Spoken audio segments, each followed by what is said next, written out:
The Moonstone by Wilkie Collins. Chapter 1. The Story. First Period. The Loss of the Diamond, 1848. Events related by Gabriel Betteridge, house steward in the service of Julia, Lady Verinder. Chapter 1.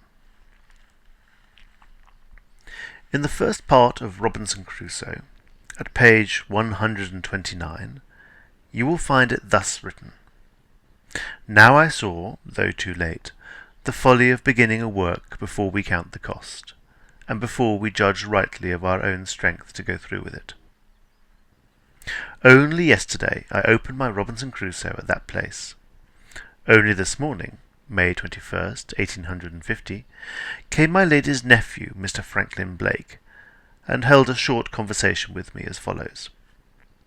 Betteridge, says Mr. Franklin, I have been to the lawyers about some family matters, and, among other things, we have been talking of the loss of the Indian diamond in my aunt's house in Yorkshire 2 years since.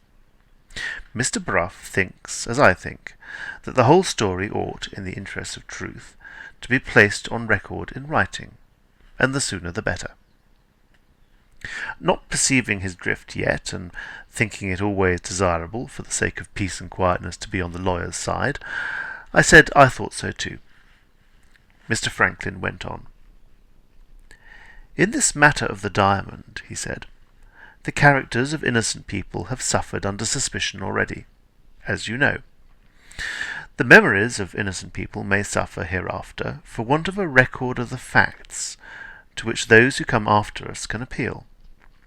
There can be no doubt that this strange family story of ours ought to be told, and I think, Betteridge, Mr. Brough and I together have hit on the right way of telling it. Very satisfactory to both of them, no doubt, but I failed to see what I myself had to do with this so far. We have certain events to relate, Mr. Franklin proceeded, and we have certain persons concerned in those events who are capable of relating them. Starting from these plain facts, the idea is that we should all write the story of the Moonstone in turn, as far as our own personal experience extends, and no further. We must begin by showing how the diamond first fell into the hands of my Uncle Herncastle, when he was serving in India 50 years since. This prefatory narrative I have already got by me in the form of an old family paper, which relates the necessary particulars on the authority of an eyewitness. The next thing to do is to tell how the diamond found its way into my aunt's house in Yorkshire 2 years ago, and how it came to be lost in little more than 12 hours afterwards.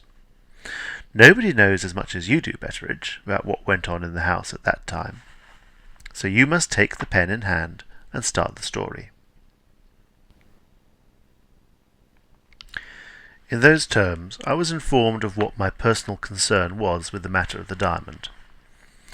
If you are curious to know what course I took under the circumstances, I beg to inform you that I did what you would probably have done in my place. I modestly declared myself to be quite unequal to the task imposed upon me, and I privately felt, all the time, that I was quite clever enough to perform it, if I only gave my own abilities a fair chance. Mr. Franklin, I imagine, must have seen my private sentiments in my face. He declined to believe in my modesty, and he insisted on giving my abilities a fair chance. 2 hours have passed since Mr. Franklin left me. As soon as his back was turned, I went to my writing desk to start the story. There I have sat helpless, in spite of my abilities, ever since, seeing what Robinson Crusoe saw, as quoted above, namely the folly of beginning a work before we count the cost, and before we judge rightly of our own strength to go through with it. Please to remember I opened that book by accident at that bit only the day before I rashly undertook the business now in hand. And allow me to ask, if that isn't prophecy, what is? I am not superstitious. I have read a heap of books in my time. I am a scholar in my own way.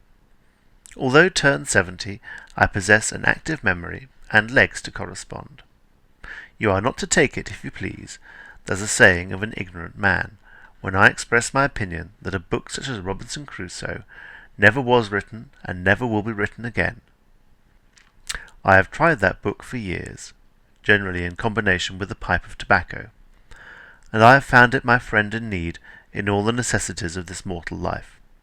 When my spirits are bad, Robinson Crusoe. When I want advice, Robinson Crusoe.